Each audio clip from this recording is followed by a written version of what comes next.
Yo, yo, yo, what is up, ladies and gentlemen? Welcome back to another exciting edition of the Roundtable Pro Wrestling Podcast. I am your boy, The Franchise, joined here by my boy, Eddy Torres, with the RRBG Podcast and Canada's own sensational Sheryl. Hey, welcome there. Welcome, guys. Thanks for joining me today. Good evening. Thanks for having us. So let's talk all out. Let's talk the craziness that happened. Um, shit, man, let's just get into it. Like the first match on the show was definitely a barn burner. I mean, god damn. Miro versus Eddie Kingston. These guys totally beat the piss out of each other.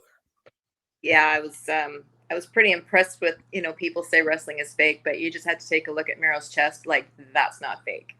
Like, you could tell he was beaten up. Yeah, his whole chest was in a word, taco meat. Yeah. Yeah, Uh, I like Miro's new gimmick. I did not like his when he debuted as the best man or whatever it was. I really wasn't feeling it at all. But I'm digging this, even though I'm not a religious person myself. I dig that he's committing to the Redeemer thing and his like occasional promos when he mentions his wife, hilarious. So I'm all about it. Good match. I thought it was a good match. Great way to start the show. I mean, he's God's favorite champion, He's God's favorite champion and he has a hot wife. That's that's his get down. I'm God's favorite champion on the Redeemer and I have a hot wife. So I was really impressed with the height Miro got on that standing drop kick. I couldn't right? believe he got off the ground that far. It's like, oh, wow, In my opinion, big man. him and Kingston had a picture perfect big guy brawl. Hmm. You know, um, at one point, him and Kingston were just slapping the shit out of each other. Yeah, Like he man. would slap Kingston, Kingston would slap him back. Then he was biting Kingston's fingers, and it was just like it was gritty.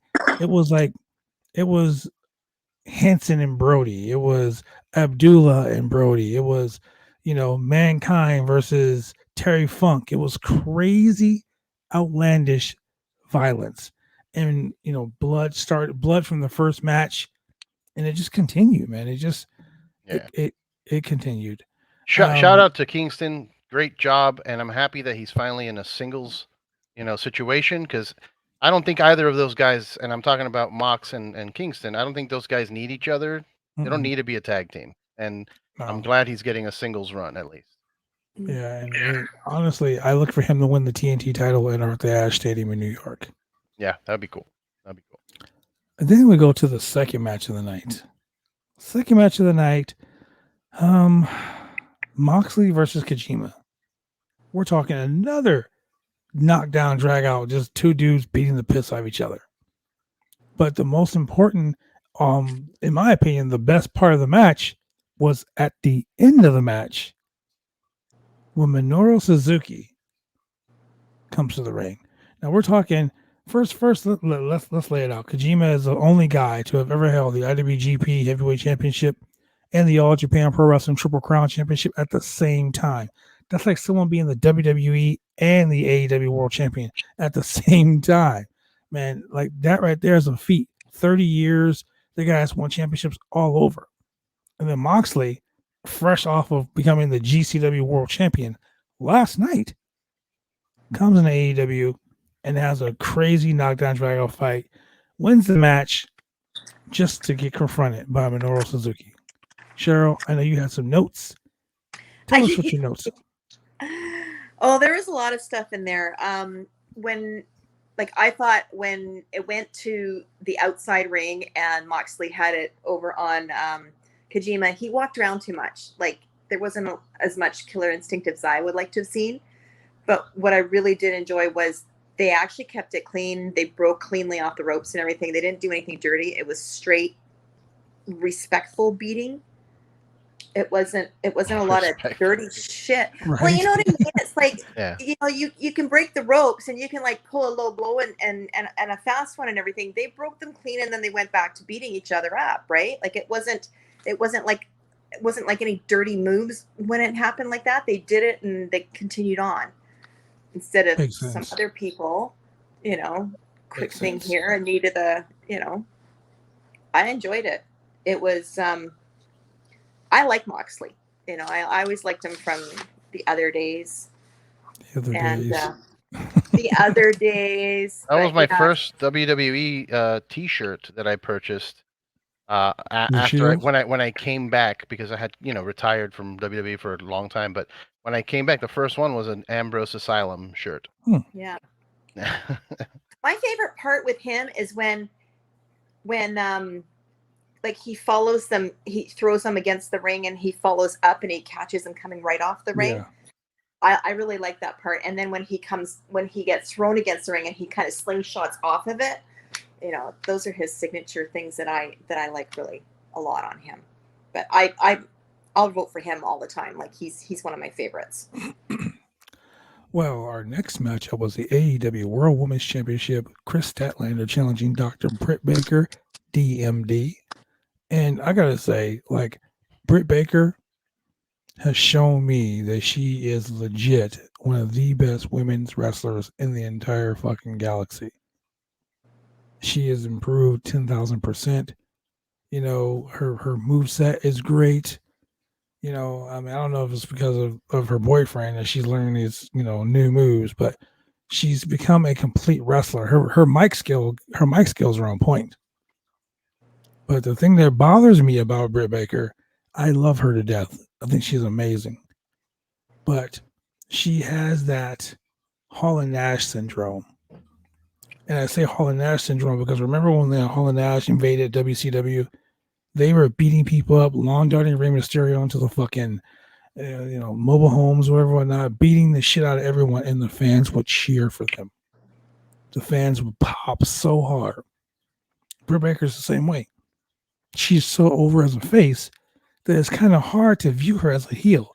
Even when she's doing curb stomping someone outside the ring, when she's blatantly cheating, she hit the Panama Sunrise on Chris Statlander.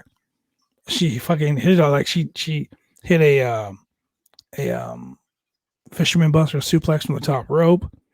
Like she's a complete wrestler, and fans love her no matter what she does. I don't see her as a heel. People are booing Statlander, to be honest with you. Yeah. Baker's like, she's vicious. She stays on somebody. She doesn't give them a chance to get up and get their win. Like she's just right on them all the time. It's like she's just cutthroat. What do you think, Eddy? No, I really liked the match. I think it should have been later in the card. I should have been definitely after the Battle Royal. Great match. I think Chris Statlander's got a bright future. She's going to be champ one day. Britt Baker is badass, and it's her moment right now. That's why she wasn't ready to. I don't think she's ready to drop the belt yet because she's peaking. Yeah, She's definitely has to work hard for it. Yeah, she's she's gotten there, and she's earned it. And you know what? I don't think we necessarily need to care if she's a heel or a face. It's just her. It's kind of like Stone Cold. Everybody wants to be the next Stone Cold, but it's kind of like that, where like it doesn't matter if he was a heel or a face. You're going to cheer for the guy because he was great. Same with Britt. I think everybody's just going to keep cheering her no matter what. I agree with that. Now, in the match that I didn't expect to be so like in the beginning of the show, like I expected to be in the later part of the show, but the AEW World Tag Team Championship, the Lucha Bros versus the Young Bucks. There were a bunch of throwbacks to Young Bucks with the fucking PWG shit, with the Nike with the thumbtacks, and this match was bloody. They beat Penta so bad. There was that one shot where they got his face that he had blood in his eye, and I was yes, like, "Oh my goodness!" Yeah, then the senton from the top of the cage, by Phoenix. Phoenix is just fucking awesome. I ain't gonna say anything else but that. Phoenix is just fucking awesome. The dude is. I mean, to quote his own brother on my podcast, cheap plug. His own brother told me that his brother is the best wrestler in the world. That's who he thinks is the best in the world. And honestly, I was like, "Oh, I agree. It's awesome." I agree. He's literally I mean, the Bucks. And I mean, this is a throwback from the very first All Out. Mm-hmm. The very first All Out was a ladder match for the AAA tag team titles. It was the Bucks versus Lucha Bros there. So the comparisons to these guys, I didn't realize at the time, but they've wrestled 8 times Hmm. since PWG. The Bucks and the Lucha Bros have wrestled 8 times, and out of those 8 times, now 6 times the Lucha Bros have beaten the Bucks, Hmm. and this time they beat the Bucks for the AEW World Tag Team titles tonight. The numbers don't lie, fellas. There's also the it's long term storytelling. The Bucks didn't the Bucks win that AAA match, or am I going crazy? No, the Bucks lost They the lost that AAA match. match. They lost Yeah, the belts there. Yeah, it's just because long they term won the storytelling belts. between them. You know, They won the it was belts the in very Mexico. yeah Then the they very beat him at first. Triple Mania, and they lost Remember, him at AEW. remember that Vegas party they did Yeah, when they had brought in the Bucks, like the Lucha Bros in yep. suits. Since then, this has been boiling up. So it's long term storytelling. I love it. Well, I want that's to something they know, are won't. they both really brothers in real life? Yes.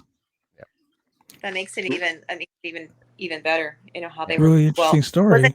protected My the guy from the tack shoe? Mm. yeah, She my loaded Yeah. the brother, tack shoe. my brother was married to the Bucks' sister. I've known the Bucks since they were Mr. Instant Replay and Slick Nick back in the HRW backyard days. So I mean, I've maintained a friendship with Nick. Not many people like Matt, but I've maintained a friendship with Nick for over like course of like the last 20 years. Good guy. They are an amazing tag team. I look forward to a rematch at some point with these fucking awesome dudes. Um, Hopefully it won't be as crazy as this last one because I was expecting to see someone take a Canadian destroyer on the top of the cage. I'm just saying. Yeah. Yeah. I was cringing a lot. That splash was amazing Yes. though. Yes. So now a match that we were talking about, the Casino Battle Royal for the AEW Women's Championship opportunity. I was excited because you got to see a bunch of women do their thing on a major platform. I mean, last week we had NWA Empower, which is a fucking amazing pay-per-view event. Mickey James fucking worked her ass off to make that work. Then this week, AEW spotlights a battle royal to build a new number one contender. So, a lot of people say AEW's women division sucks. Well, no, I just think that they needed the right kind of direction. And tonight, in my opinion, was a push in the right direction. I mean, you got girls in that battle royal like I want to like Tay Conti. She's awesome. and Thunder and Rosa, the return of Anna Jay. Anna J. I love it. I love Anna J. I think that longer than I expected. Who the bunny? The bunny. She came in Well, at the beginning, first batch. she was the first set of she's actually a really good worker. I remember when she was wrestling as Cherry Bomb back in Shine and Shimmer. She was also part of a group with Pepper Parks, aka the bunny or the Blade, Blade.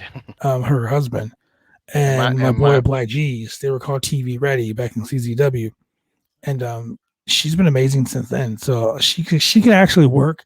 It's just the gimmick that they got her going through. I think the gimmick is kind of stupid, but she's really good. But the debut in Ruby Solo, like that right there, was another one of my picks. Another one of my predictions that I predicted she would come into the battle royal as the Joker, and she came in and she won the battle royal. But her and Thunder Rosa, that was some stiff shots in the last two people in the battle royal. I would have liked if they had eliminated each other and then made a feud go on between the two to see who ends up facing the belt. The Shawn Michaels Bret Hart gimmick. Yeah, Where because they like both have to go even at the same even time. my wife's not a big wrestling fan, but she'll sit there while I'm watching sometimes and she'll comment, and I listen to her because she's not a mark. She's a she's a general public, just like what a normal casual viewer would be. And she was when she saw Ruby go over, she was like, "That's not cool." I'm like I wouldn't have seen it that way. Obvious in my brain, it's like, of course she wins. It's her debut, but she Mhm. was like, it's not cool that all the other ladies that have been there working for longer don't get the shot. This girl just comes in out of nowhere and gets the shot. I mean, I can see both sides. I appreciate it because I know who she is, and I figured that's what was going to happen. But it was cool to hear that. But it's your resume too, right? It's her Yeah, background. that's the Yeah. thing. AEW respects the resume, whereas I'm used to WWE not giving a crap about your resume. You have Oh to yeah, have because a bond to go somewhere in the WWE. Yeah, exactly. with WWE, you go somewhere and they're like, "Oh yeah, this person never existed before us." Yeah. Here, they're like, "Oh, this, like, fuck, man." Well, I'm telling you, to mention that I wanted to mention that too, since AEW is doing things right. They're respecting the resume and also paying their licensing fees to get the right music that's right. that's necessary. Ruby came out to Ruby Soho from Rancid, great. They've done it with Orange Cassidy, Where's My Mind? They did it with Jungle Boy. Like, I love that they're shelling out the money. That's good use of money. You get to Moxley's support, Wild thing. yeah, you get to support musicians, which need it a lot right now after the pandemic, and you get perfect fitting music. That's great. I think they bought the rights to in Living Colors Cult of Personality. Cult of Personality. Yeah, I would have thought CM Punk bought that, and that's why he got to bring it with him. Right. Yeah. I mean, I know that I knew that when CM Punk signed with AEW, Living Color start following AEW on Twitter. Oh yeah. So yeah. But going back to her winning I think I was most impressed in the Battle Royal by legit Layla Hirsch. Yeah. She came in there and just started German suplexing everybody. And she's like 4'11", and she just started dropping people. I'm not really impressed with Jade Cargill. Like, don't get me wrong, she's a physically dominating woman. I'm just not impressed with her. She's ripped, but she's not. I haven't seen her work. And like when they started building up the whole match with her and Shaq, like they were like, "Oh, we're gonna show you her, training," and then it's her playing basketball with Shaq. I was like, "Wait, what? How's this She's training a former for a wrestling WNBA match?" basketball player. Yeah, but how's this training for a match? Like, we're watching her do what she used to do. Like, can you go Santino Bros or something? Right? Like, Do something. I mean, that's where everyone else goes. Run some ropes or something, Jeez. I don't see her as the next big thing. Like, oh my God, Jade Cargill is this and she's that. She's just a buff chick that played basketball in the WNBA. So what? I went to high school with Lisa Leslie. Big fucking deal. But this is professional wrestling. It isn't basketball. So at least when Shaq decided he wanted to become a wrestler, he actually went to train to be a wrestler. Yeah. So I don't know. I'm not really keen on that, but it is what it is. The next matchup in our litany of matches, CM Punk and Darby Allin. Oh. Jesus Christ. No, wasn't it? You missed Jericho and MJF. Well, I'm sorry. Yeah, I'm sorry. I fell asleep in that match. Jericho and MJF. It's probably why I missed it. Yeah. Jericho and MJF was what it was. I mean, it was so slow. I think Jericho should retire. I felt like Jericho winning the match was great because he was going to win. But I also felt like the finish was kind of wonky. Like Jericho's foot was on the rope. Referee didn't see it. Aubrey, of course, being Aubrey, she didn't see it. Another referee came down. They restarted the match. But during the match, there was a bunch of weird shit that happened. Like the referee, the turnbuckle came off. Oh, I remember seeing that. I was like, that was botched. That'll be on Botchamania. Yeah, the referee's like, what's going on here? Like, what is going on over here? And like I was explaining about Aubrey earlier in the night. During another match where the turnbuckle came off, Aubrey put herself in the middle and stopped it. See, that's what I meant. Like, referees should be. You're supposed to stay out of it. Yeah, exactly. And she's more of a gimmick than a referee, in my opinion. But that's neither here nor there. Yeah. I mean, like I think I talked to you about this before, but it was like, I'm okay with one gimmick referee, like Earl Hebner back in the day. I'm okay with Aubrey doing that. I still, she should, like, all other referees should stay out of the way, though. I am with you. I agree that they should not be the stars of the match in any way whatsoever. I mean, I've been in matches where referees decided that they were going to like screw the match up. I won the LYWA North American Championship, and the referee in my match was going to disqualify me for beating the guy up before the bell. I'm like, No. he tried to put himself over. I'll throw you out of here. And I looked at him and I said, hey, stupid, the match hasn't started yet. How are you going to disqualify me if the fucking match hasn't started? You know, like it messes with my head. But Chris Jericho remains gainfully employed in the world of professional wrestling. One comment on that match from me is that I thought the whole thing was wonky. I know you enjoyed the Fozzy intro. As a musician, the whole band should have been there because no disrespect to the guitar, he's a great guitar player. However, he messed up that song with the crowd. There was a moment there where he was playing and the crowd was not in sync, and you can see it on Jericho's face.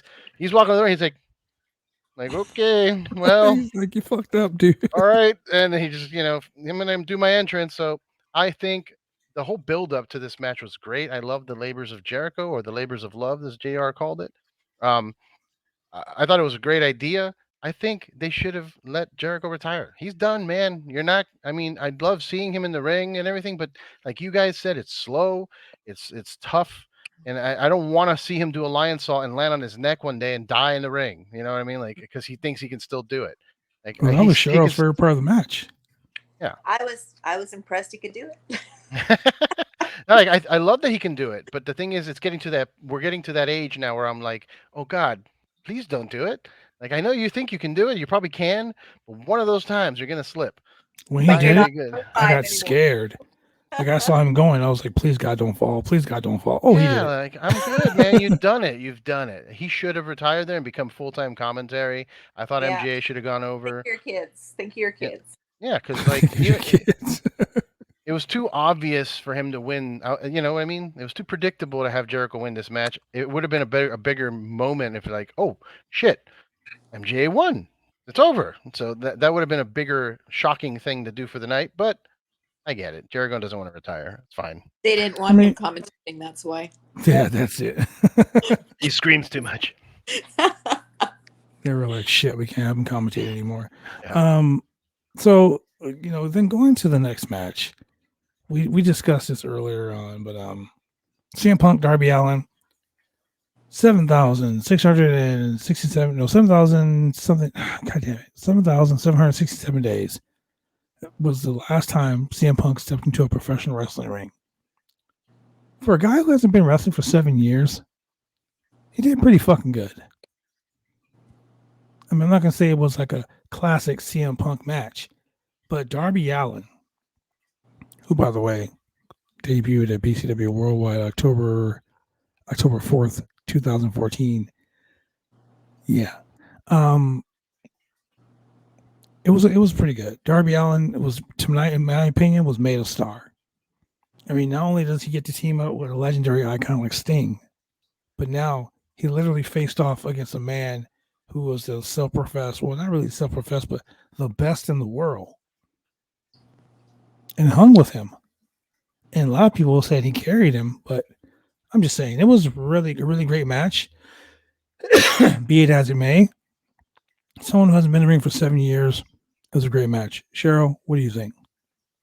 I enjoyed it. I thoroughly enjoyed it. It went back and forth. I really liked it when Darby did all that speed and used his little whipcord strength because he's this little tiny guy. And I wrote it down somewhere where he was running into the corner. Like what was it?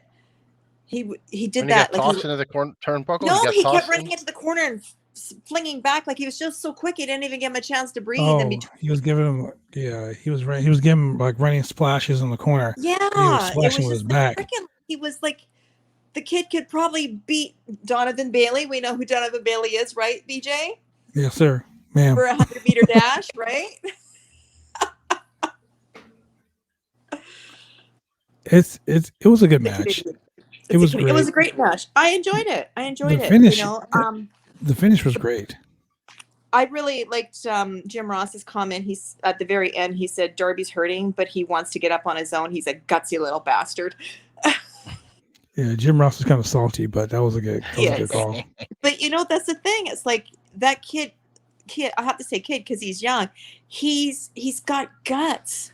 You know, like he won't give up, and he's determined, and he's going to go a long way. Long way. But I hope he doesn't go to WWE and get ruined.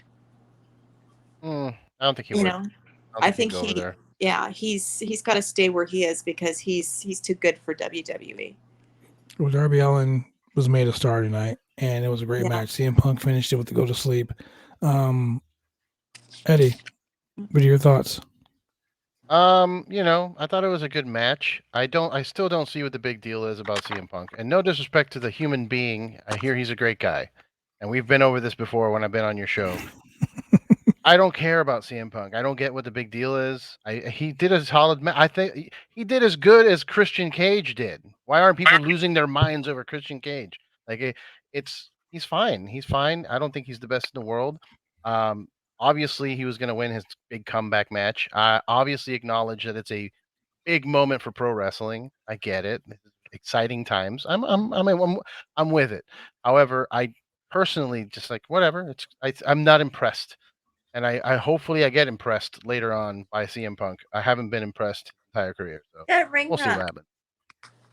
Well, the biggest moment of the night for me, I'm talking about the shocker, like return, the biggest thing that happened tonight.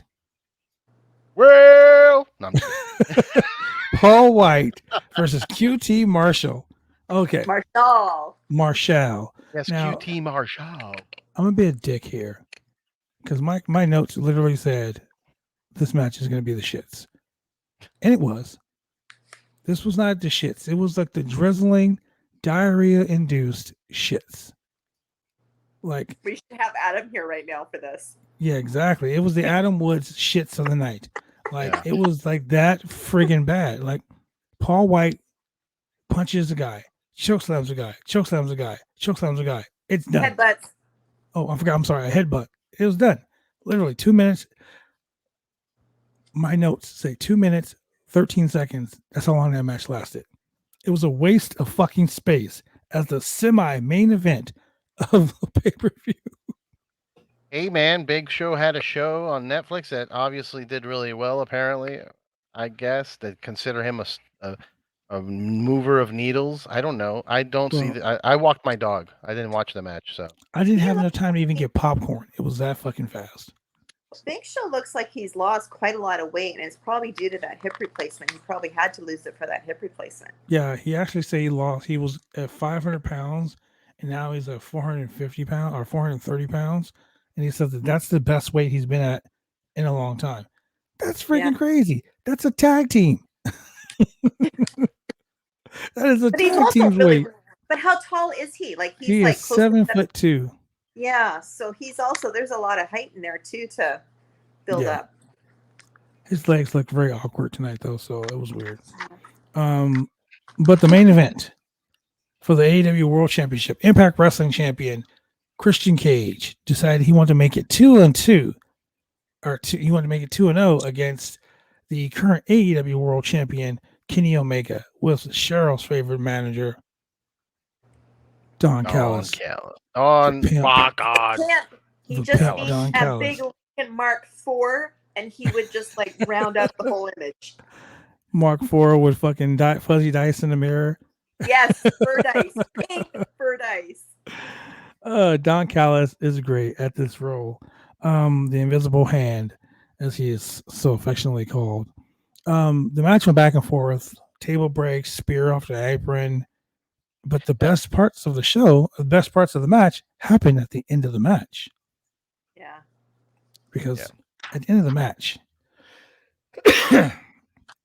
after Adam Cole, Well, there it is. There it is. After Christian Cage's defeat, Luchasaurus and that piece of shit Marco Stunt and Jungle Boy come out, they get beat up. The best friends come out, they get beat up. All of a sudden, Kenny Omega grabs the mic and says there's no one in the world that can beat him. No one. He's already beaten everybody, alive and or dead. And the lights go off. And they come back on, and you see on the Titantron, Adam Cole, baby. Adam Cole walks down wearing some fucking sexy ass Jordans, because I'm a shoe fiend. And the super elite looks scared, like, oh my god, it's a ghost, because the whole story, Bullet Club, they killed him. But recently, if you've been looking at YouTube, you're looking at the Bucks and Kenny Omega's YouTube channel, they were talking about they restaged a BTE gimmick where they were doing a seance to bring Adam Cole back from the dead. Adam Cole shows up, gets in the ring, super kicks Jungle Boy, hugs the elite, wearing a shirt that says Adam Cole is all elite, baby. So Adam Cole is now part of the super elite. So as they continue to beat down, all of a sudden you hear Bryan Danielson's music. Bryan Danielson hits the ring. All hell breaks loose. He hits the running knee on Nick Jackson of the Young Bucks. Nick bumps up the floor. The fans go home happy. Did you not notice Cole debuts? And Kenny Omega so conveniently left the ring? Oh yeah, he fucking dipped. That's why he's the best in the world. He dipped. But all in all, Daniel Bryan, Bryan Danielson, Adam Cole, Ruby Soho, 3 of the top 6 people that were, what do you call it? Future endeavored. Not so much future endeavor, but free agents made their home in their debut here tonight on AEW All Out. It was a pretty decent show. On a scale of 1 to 10, I'll give it a 9.5. It would have been a perfect 10 if it wasn't for that horrible QT Marshall Paul White match. Other than that, I had fun watching it, and it kept my attention. What about you, Sheryl? I'm impressed with AEW, and I think I'm gonna delete the recordings at WWE from now on. I'm a fan. I think their wrestling content is far superior to WWE. They've got more talent too. Well, so you say wrestling as opposed to entertainment. That's right. Also, ladies and gentlemen, listening to this podcast and or watching it, Sheryl did not know that Bo Dallas had a personality. we had to inform her that she had to look at Bo Dallas' NXT career to realize that Bo Dallas was over like Rover. Well, it wasn't really bland that way. It was just he was whiny and well, Sheryl, let me ask you one question before we go to Eddy Torres here. Do you believe now? Yeah. You gotta believe. I will admit to believing, and one day Adam will acknowledge Roman Reigns. He will. The day will come. Oh my God. The day will come. It came for me. I hated Roman Reigns. I've also said this here on this show before. I was sad when he came back from leukemia. I was bummed out. But now I acknowledge the head of the table. I like him as a face, but I really like him as a heel. I love to hate him as a heel. Yeah, that's what it should have been from the beginning. Doing a good job that way. If you love to hate a person for doing their job and doing their character, they're doing a good job. You have to give them respect. Exactly. Exactly. Well, the simple fact that you said you hated him when he came back from leukemia. God damn. Dude, everybody else was like, yay, oh my God, he survived. I'm like, fuck out of here. You're like, what the fuck? I feel like he was filming that Hobbs and Shaw movie when he was away with leukemia, right? Yeah. Oh, yeah. Yeah. How convenient. He was filming Hobbs and Shaw. Anyway, so the final match, I thought it was good. It was a decent match. The spot where they broke a table outside, I immediately saw the legs go through and scratch the crap out of Cage's side here. Like, man, I was like, that's how you puncture an organ and ruin the rest of your life. Like, it's that was a badly gimmicked table, but great match. Adam Cole coming out, I loved. I wasn't expecting it. I was honestly expecting the Bryan Danielson first. So when I saw Adam Cole, I'm like, oh, okay, this is good. And then, they did the whole fake out, but immediately he's got to be he's got to join the Bullet Club. He's got to, it's not the Bullet Club. I walked into my kitchen And I was like, yeah, this is stupid. I'm gonna go ahead and go. I walked to my kitchen and I was like, Adam Cole, babe, what the fuck? And I came back out of the kitchen. I'm like, I knew it.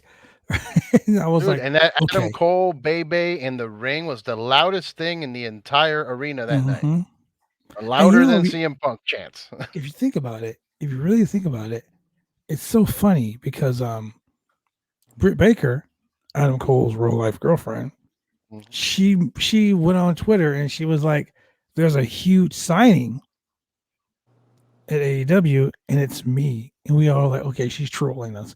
But 2 weeks prior, a week prior when Adam Cole's contract had expired, she said, "Now all we have to do is get through Sunday, and everything will be okay, baby." There you go. So I was like, "Yep, he signed." Yeah. So what do you think of a CMP Adam Cole match? CM Punk Adam Cole match? That'd be fun. That'd be cool. I'd like to see more. I was really into the Bullet Club when all of that was happening with Kenny and Adam and the Bucks and everything. So I'm stoked to just see all the boys together. Big LG and Machine Gun having a blast out there. I think that's amazing. The fact that people hate them, it means that they're really good at their job. They're really good heels.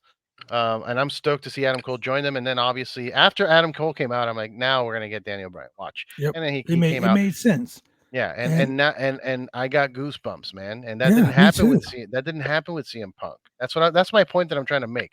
No disrespect again to what's his real name? I forget. His shoot name. Phil Brooks. Phil. No disrespect to Phil. He's a cool guy. I don't care about it didn't work for me. It hasn't. And I've seen all the old clips. Never worked. But now when I saw Daniel Bryan, goosebumps. I see that's a debut. Like he's well, here's the thing. Daniel Bryan's a ring technician. He's a wrestler. Here's the thing. CM Punk is a damn good wrestler. But what made CM Punk so over was the fact that he is so good on the mic. Like he can verbally tear you apart with not saying anything. He is so smooth and so good on the mic. It's ridiculous. No, I agree. That's why he was I like his mic work. Over. I like his mic work. Yeah. The whole voice of the voiceless gimmick was so over, you know? I like him on as a wrestler. As a wrestler, he was decent. Yeah. But the mic work made him the best in the world. That's where the whole gimmick is for me. Like he is so good on the mic. He's what me as a wrestler, I inspire to be like CM Punk on the mic. And then I go back, I look at matches, and I'm like, wow, I'm actually pretty good on the mic because I've watched so many videos of CM Punk, and I've watched so many videos of Ric Flair, and I watched so many videos of guys like Don Callis. You know, they're so good on the mic that what they lack in wrestling ability, they make up for in marketability. Now, Daniel Bryan, horrible on the mic. Yeah. Don't put a mic in his fucking face. But he can tie you into a pretzel 1,700 different ways. Dean Malenko, same way. Dean Malenko, by far, the best wrestler in the fucking world. Legit. Man of 1,000 holes, yes. Did Bryan Danielson train under Malenko? Or no, not him? Bryan Danielson trains at the New Japan Dojo. Okay. But the point I'm making is Dean Malenko, great wrestler. Great wrestler.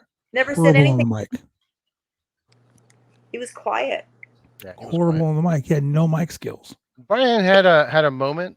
There was one time, I forget what part. Not during the Yes movement. It was when he came back. I kind of really dug him as a heel. I thought it was okay. Yeah, when he was the Planet Champion. Yeah, going off and like yelling at people, and you know, it was so ironic to me. Like he's promoting positive things, but he's a heel. It's so weird, but it worked. Well, let me put it this way: Kurt Angle. Kurt Angle is by far the best heel in professional wrestling, bar none. Not Ric Flair, not fucking MJF. None of these guys could top Kurt Angle as a heel. You know why? Because what Kurt Angle said was fucking true, and people hated it. The dude won an Olympic gold medal with a broken neck. He simply is better than you, and you know it. Yeah. So people are like, oh, you think you're better than me? Like, because you're a better wrestler than me? oh shit, he is better than me. God damn it, now I really hate him. Made him the best fucking heel ever. You know what I mean? You know, the whole intensity, integrity, intelligence, legit, dude. That made him so over as a heel that my mom, rest in peace, my mom was like, that guy's a piece of shit. And I said, Mom, why do you think he's a piece of shit? Because everything he's saying is true. Makes sense. Makes sense. It makes sense. But yeah, good debuts, good night for professional wrestling. And look, I'm not, like I've said it before, I'm not a big like AEW versus WWE. I'm not on Twitter like, oh, they did this wrong, or I'm not that guy. But I'll tell you what, if there is a war, AEW won tonight.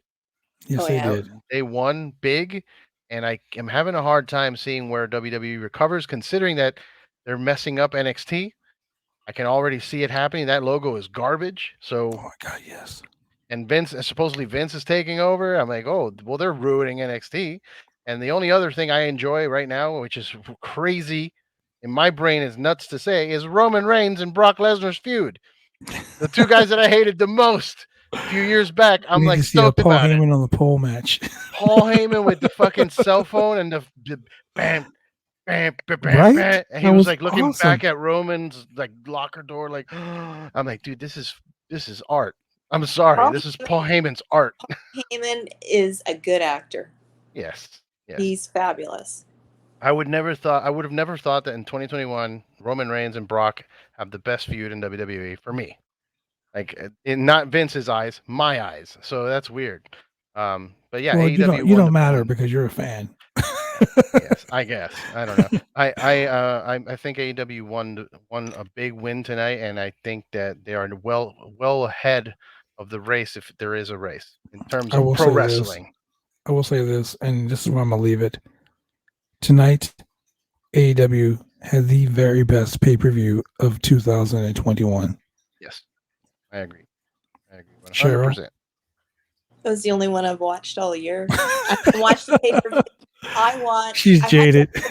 For years. Yeah. Sheryl, so biased right now.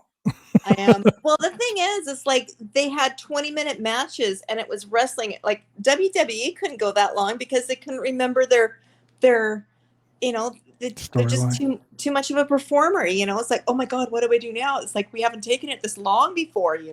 Well, the scripts apparently are being changed on the night of within 2 hours of TV tapings. So the talent is confused. It's even worse. AEW is the wrestling that I grew up on. Yeah, there it is. That's fair to say. Oh yeah. And with that being said, ladies and gentlemen, thank you very much for joining us here on another exciting installment of the Roundtable Pro Wrestling Podcast. For my boy Eddy there, and for the sensational Sherry, the new sensational Sherry of the independent scene, Sheryl. This has been your boy, The Franchise. Thanks very much for joining us here, and we will see you guys on Wednesday. Good night.